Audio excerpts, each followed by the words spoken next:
un W16 de 8 litres de cylindrée. On fait pas plus. 4 turbo, il n'y a pas plus gros. Bugatti Chiron, 1500 chevaux, il n'y a pas plus.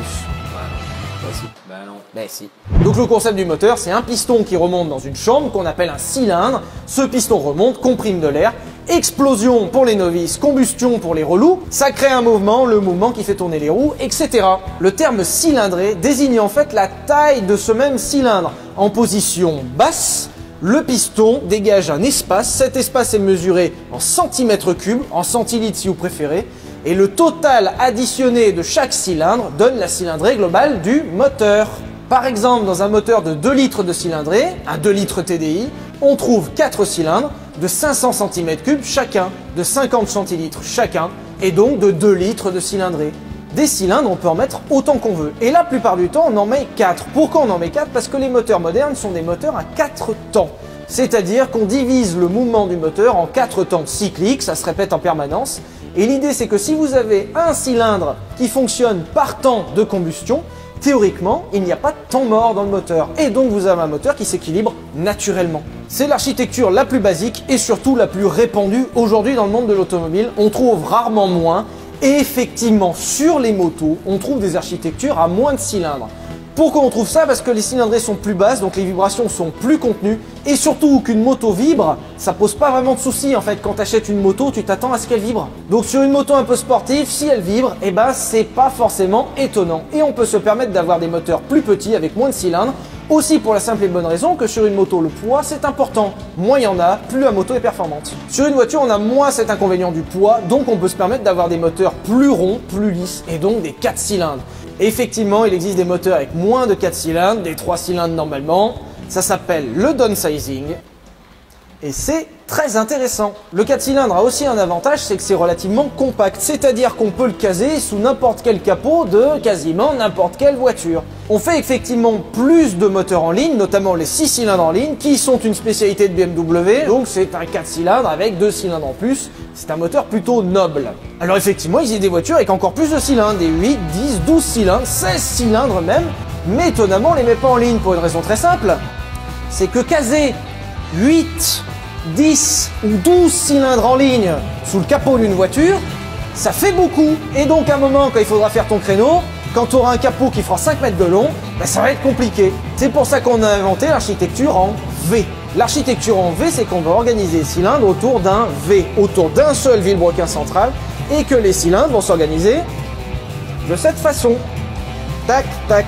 Et l'avantage de ce moteur, c'est qu'en fait, on divise la longueur du moteur par 2. On le rend plus large, mais en général, en largeur, on arrive à s'en débrouiller. Après des cylindres, une fois que tu es en V, t'en mets autant que t'en veux. Hein. Souvent, c'est 6, 8, 10, 12.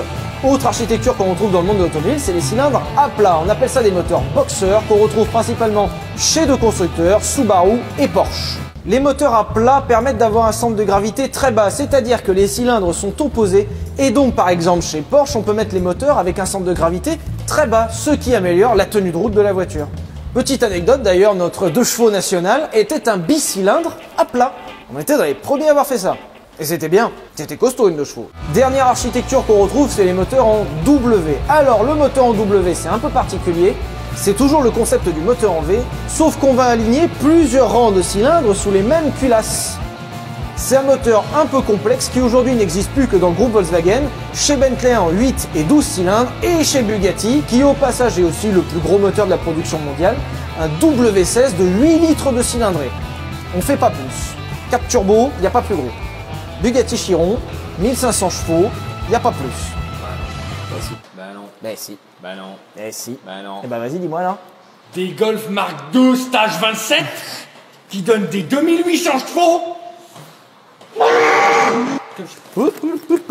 Alors pourquoi souvent les voitures de luxe ou de sport ont des moteurs à plusieurs cylindres et ne se contentent pas d'un 4 cylindres? Et ben c'est parce qu'il y a une notion de noblesse en fait dans les moteurs et qu'au-dessus de 4 cylindres on considère ces moteurs comme plus nobles. Par exemple Ferrari qui est quand même un minimum dans la noblesse, Ferrari on n'est pas trop mal.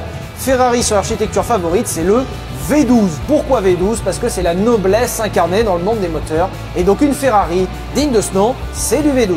Après s'il y a une 458 Italia avec un V8, c'est pas mal aussi. Aujourd'hui, en tout cas, il n'y a plus rien en dessous du cylindre chez Ferrari. Et Dieu soit loué. Dernier point, et parce qu'on nous a posé souvent la question, pourquoi on préfère les moteurs en ligne ou les moteurs en V? Les moteurs en V, en général, sont plus complexes. Effectivement, de par leur architecture, il faut pouvoir les équilibrer pour pas qu'ils vibrent trop. Et donc, on a des architectures qui sont plus compliquées et fatalement des prix qui sont plus élevés. Par exemple, pour un moteur turbo, on va pouvoir caler les turbos dans le banc du V et donc gagner encore en temps de réponse. Chacun a ses avantages et ses inconvénients. En général, c'est décidé à la création de la voiture et donc c'est qu'il y a une bonne raison. Enfin, dernier point, plus un moteur a une cylindrée importante, plus il est agréable. En effet, plus cette cylindrée est grosse, en général, plus il est accompagné de couple, et ce couple va permettre d'avoir un fonctionnement très régulier et très doux, très soyeux. Le problème, c'est que plus il y a de cylindrées, plus il faut remplir les cylindres. On les remplit avec quoi? De l'essence, et ça boit.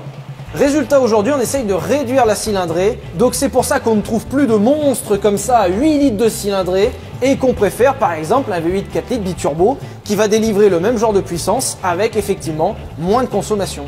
Je vous cache pas que ça m'embête, hein, c'est la tendance, quand on voit comment ça gueule un moteur bourré de cylindrée, ça fait un peu de la peine, mais c'est la tendance actuelle, il y a des bons côtés aussi, donc on vous laisse mettre de votre avis, on vous laisse le choix, plutôt cylindré, plutôt pas cylindré, le sondage est ici. Non, je ne lance pas la outro, j'ai envie de rester ici. C'était Vibrequin, merci de nous avoir regardés, on revient très vite, gros bisous.